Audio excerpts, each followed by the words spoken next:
السلام علیکم حاضرین ناظرین سامعین، میں آپ کا میزبان ڈاکٹر شہزاد شمیم، اور قرآن مجید کی آج کی جو نشست ہے یہ 23واں نمبر ہے، 23واں حصہ کہہ لیں، عورت کا مقام قرآن کی روشنی میں۔ یہ اس کی 23ویں نشست ہے، اور آج کے اس موضوع میں جو ڈسکس کیا جائے گا، نمبر 1، کفار مہاجروں کا ضرور پیچھا کرتے ہیں۔ نمبر 2، صلاۃ یعنی نماز کی اہمیت، یہ صلاۃ موقتہ۔ نمبر 3، صلاۃ موقتہ کو ترک نہ کرنا، البتہ اسے کم کر لینا۔ نمبر 4، قصر صلاۃ کی عملی صورت کیا ہوگی۔ نمبر 5، صلاۃ موقتہ نماز مائے ارکان ثلاثہ، ارکان کون سے؟ قیام، رکوع اور سجدہ کی باجماعت ادائیگی تحت امکان میدان جنگ میں بھی معاف نہیں۔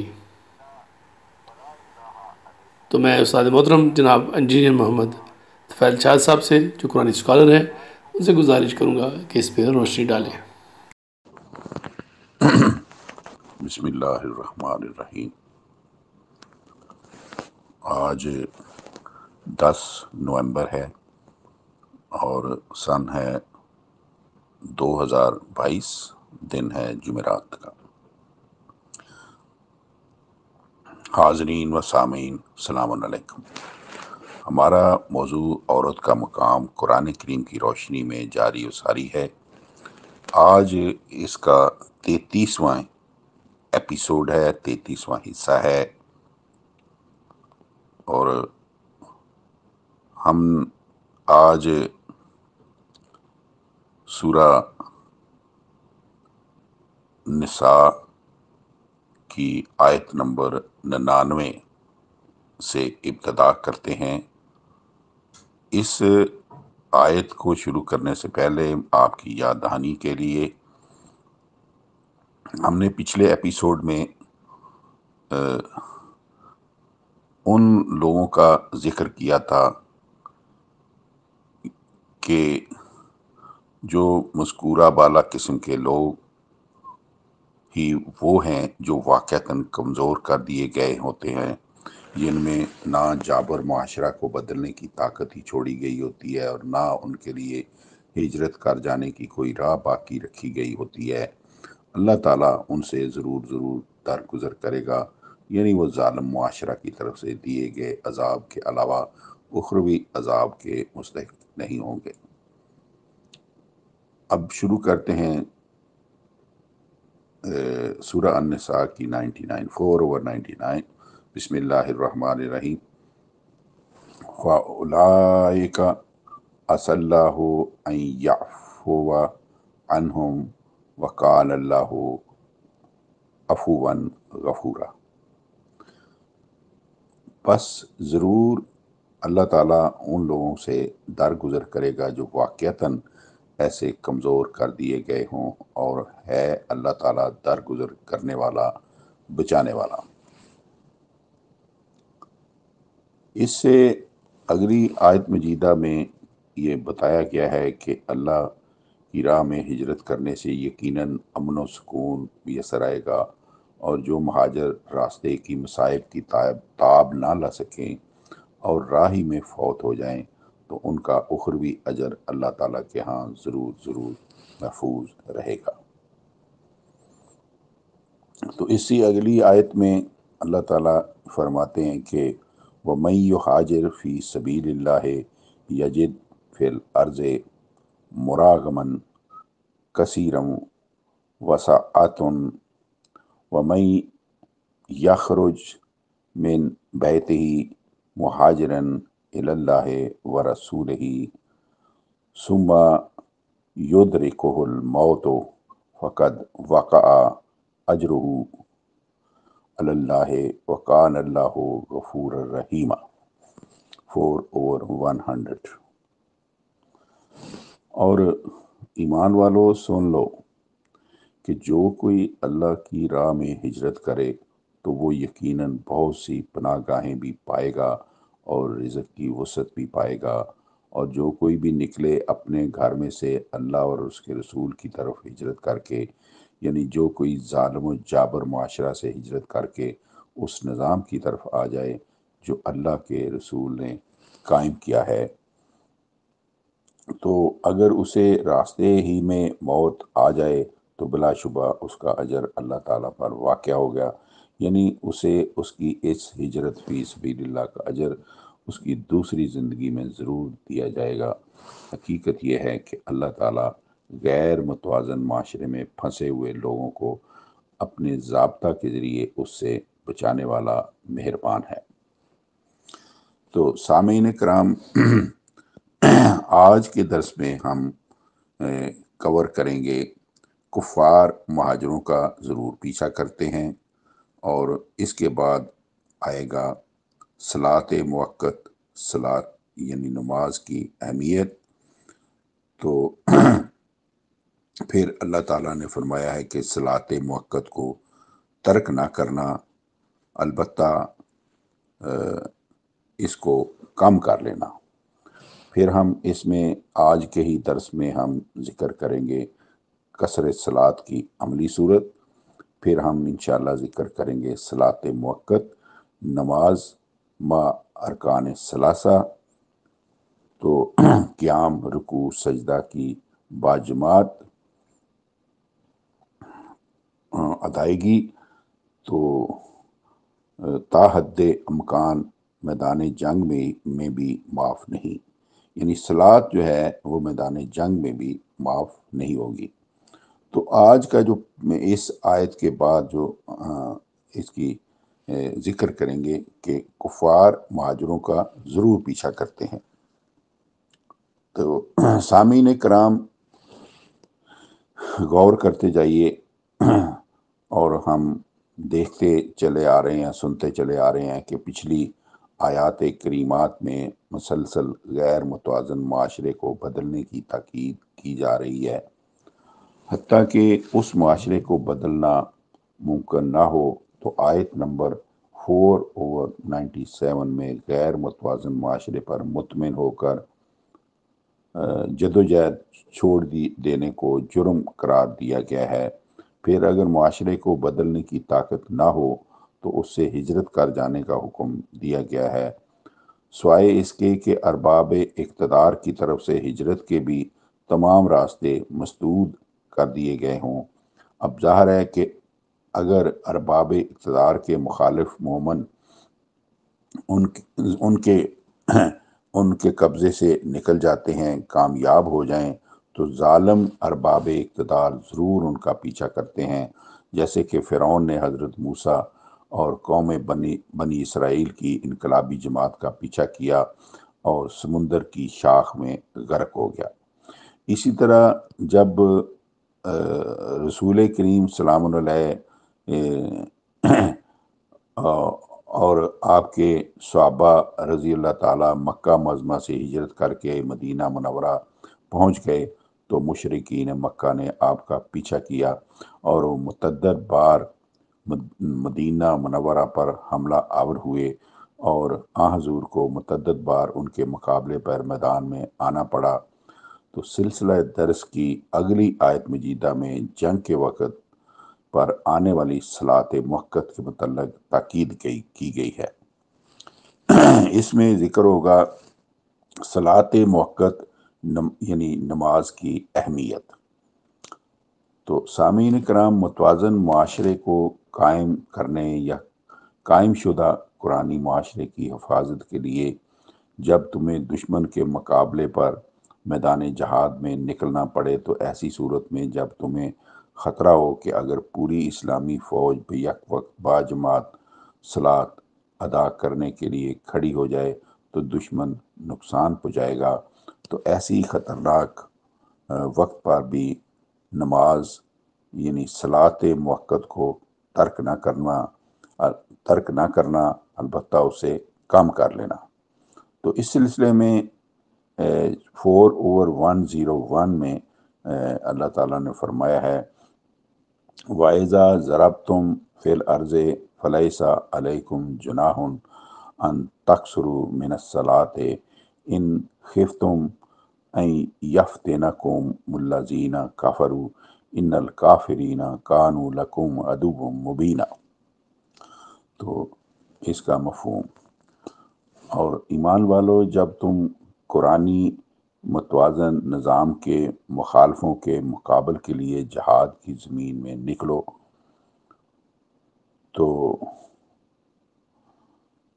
اگر تمہیں خطرہ ہو کہ تمام مومنوں کے بیک وقت صلاۃ ادا کرنے سے ضابطۂ الہی کا انکار کرنے والے تمہیں نقصان پہنچائیں گے تو اس امر میں کوئی گناہ نہیں کہ تم صلاۃ یعنی نماز کم کر لیا کرو۔ حقیقت یہ ہے کہ بلا شبہ ضابطہ الہی کا انکار کرنے والے تمہارے ظاہر دشمن ہیں۔ سامعین کرام، اب ذکر ہوتا ہے کہ قصر صلاۃ کی عملی صورت کیا ہوگی۔ اس سے اگلی آیت مجیدہ میں قصر صلاۃ یعنی نماز کو کم کرنے کی عملی صورت خود حضور نام ذیل کے احکام جاری کر کے خود حضور کی سنت مطہرہ کی صورت میں بالفاظ ذیل زید اجاگر کی گئی ہے۔ تو اس سلسلے میں اللہ تعالیٰ نے فرمایا ہے وَإِذَا كُنْتَ فِيهِمْ فَأَقَمْتَ لَهُمُ الصَّلَاةَ فَلْتَقُمْ طَائِفَةٌ مِّنْهُمْ مَعَكَ وَلْيَأْخُذُوا أَسْلِحَتَهُمْ فَإِذَا سَجَدُوا فَلْيَكُونُوا مِنْ وَرَائِكُمْ وَلْتَأْتِ طَائِفَةٌ أُخْرَى لَمْ يُصَلُّوا فَلْيُصَلُّوا مَعَكَ وَلْيَأْخُذُوا حِذْرَهُمْ وَأَسْلِحَتَهُمْ وَدَّ الَّذِينَ كَفَرُوا لو تغفلون عن أسلحتكم وأمتعتكم فيميلون عليكم ميلة واحدة ولا جناح عليكم إن كان بكم أزم من مطر أو كنتم مرضى أن تضعوا أسلحتكم وخذوا حذركم إن الله أعد للكافرين عذابا مهينا۔ 4/102۔ اب اس کا مفہوم،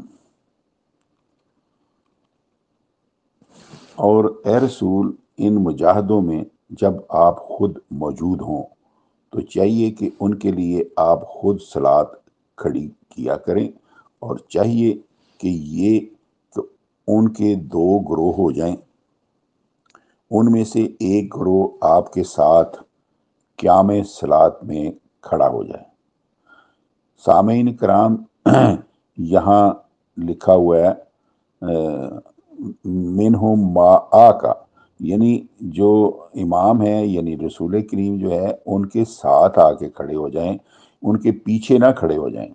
تو جو ہمارا آج کل کا جو مروجہ طریقہ صلاۃ ہے اس میں امام جو ہے آگے کھڑا ہوتا ہے، جو کہ قرآن کریم کی مخالفت ہے۔ جو امام ہے اس کو بھی باقی لوگوں کے ساتھ کھڑا ہونا چاہیے، آگے نہیں کھڑا ہونا چاہیے، کیونکہ طائفتم منہم معاک کا لفظ آیا ہے۔ تو ان میں سے ایک گروہ آپ کے ساتھ قیام صلاۃ میں کھڑا ہو جائے اور دوسرا پہرا دیتا رہے، اور چاہیے کہ وہ صلاۃ گزار مجاہد اپنے ہتھیار اور زرہیں پہنے رہیں۔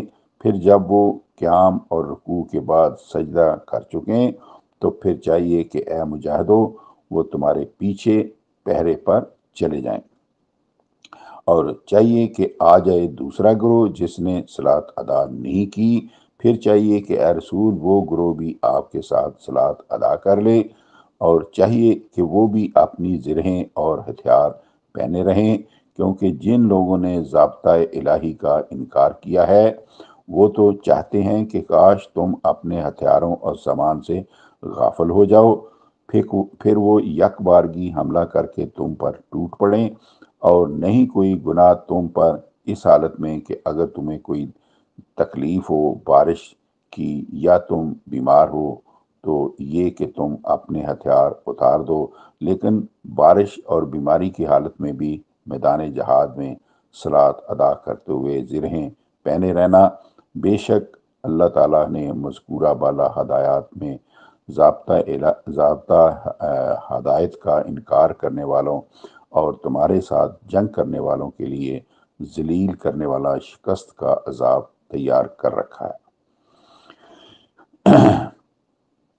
اب ذکر ہوتا ہے کہ صلاۃ موقت یعنی نماز ما ارکان ثلاثہ، قیام، رکوع، سجدہ کی باجماعت ادائیگی تا حد امکان میدان جنگ میں بھی معاف نہیں۔ آیت بالا 4/102 میں آپ سامعین کرام سن چکے ہیں کہ میدان جہاد میں جہاں مومن مجاہد دین الہی کی سربلندی کے لیے اللہ کی راہ میں بیوی بچے گھر بار سب چھوڑ کر سر بکف نکل آتے ہیں، صلاۃ موقت نماز اس وقت بھی معاف نہیں ہوتی، باجماعت ادا کرنی پڑتی ہے۔ دشمنوں کی یک بارگی یلغار کے خطرہ سے محفوظ رکھنے کے لیے صرف اتنی رعایت دی گئی ہے کہ اسلامی فوج 2 حصوں میں تقسیم ہو جائے۔ فوج کا ایک گروہ دشمن کے خطرہ کے پیش نظر پہرا دیا کرے اور دوسرا گروہ امیر صلاۃ کے پیچھے نہیں بلکہ اس کے ساتھ کھڑا ہو کر، کیونکہ لفظ آیا ہے ما آقا، قصر نماز جو ہے وہ ادا کرے۔ تو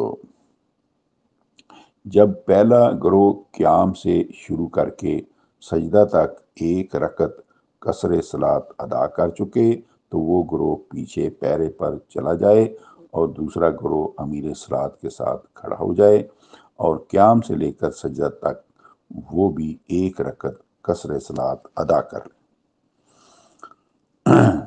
قرآن کریم کی روح سے صلاۃ 2 رکعت ہے۔ قصر صلاۃ کے مذکورہ بالا حکم اور اس کی صحیح عملی شکل پیش کر کے قرآن کریم نے ببانگ دہل اعلان کر رکھا ہے کہ اصلی صلاۃ جو اللہ تعالیٰ کی طرف سے فرض کی گئی ہے وہ صرف 2 رکعت ہے۔ فرض نماز کے نام سے کسی وقت پر 2، کسی وقت پر 3 اور کسی وقت پر 4 رکعتوں کا حکم قرآن حکیم میں موجود نہیں، کیونکہ جب قصر صلاۃ کی عملی صورت کی ابتدا بتائی گئی ہے قیام یعنی فَلْتَقُمْ مَعَکَ، تو اس کی انتہا بتائی گئی ہے سجدہ فَإِذَا سَجَدُوا 4/102۔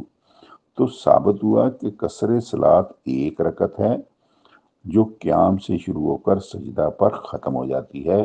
تو اس طرح جب قصر نماز 1 رکعت ہوئی تو ثابت ہوا کہ پوری نماز 2 رکعت ہے۔ نیز اس امر کی وضاحت بھی ضروری ہے کہ یہاں امیر صلاۃ کے متعلق جو یہ تصور پیدا ہوتا ہے کہ اس کی قصر نہیں، واضح رہے کہ یہ حکم عام مخصوص البعض ہے۔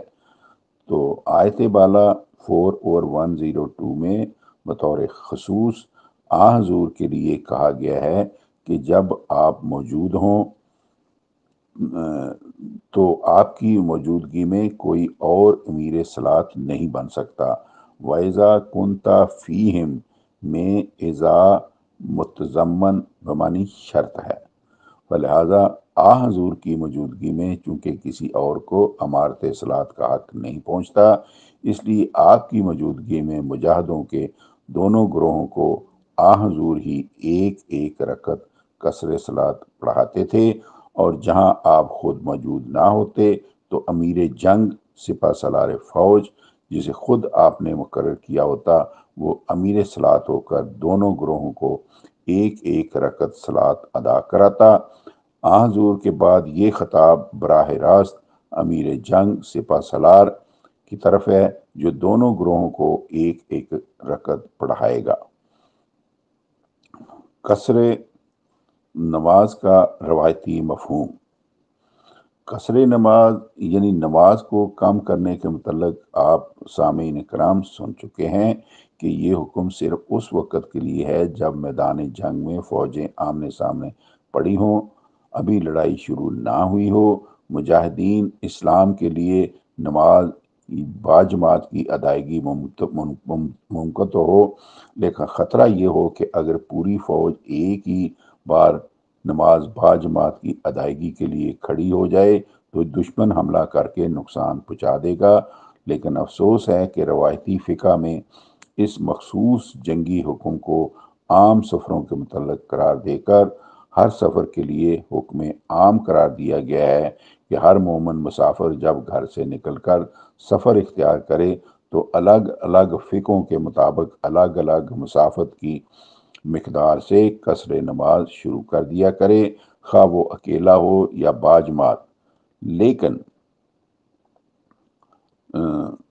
قصر صلاۃ کا حکم میدان جنگ کے لیے مخصوص اور فتنہ کفار کے خطرہ کی شرط کے ساتھ مشروط ہے۔ قصر نماز کے حکم کو ایک مرتبہ پھر سامعین کرام نگاہوں کے سامنے لائیے۔ نمبر ایک اس کا ہے وَإِذَا ضَرَبْتُمْ فِي الْأَرْضِ فَلَيْسَ عَلَيْكُمْ جُنَاحٌ أَن تَقْصُرُوا مِنَ الصَّلَاةِ، اور دوسرا پوائنٹ اس میں یہ ہے کہ وَإِنْ خِفْتُمْ أَن يَفْتِنَكُمُ الَّذِينَ كَفَرُوا 4/101۔ غور فرمائیے سامعین کرام کے آیت مجیدہ کے ان دونوں ٹکڑوں میں قصر صلاۃ کی اجازت پر الگ الگ دو شرطیں لگائی گئی ہیں، اور دونوں ٹکڑوں کی ابتدا میں اذا اور ان شرطیہ آئے ہیں۔ نمبر ایک میں آیا ہے اذا ضربتم فی الارض، جب تم زمین میں سفر کرو۔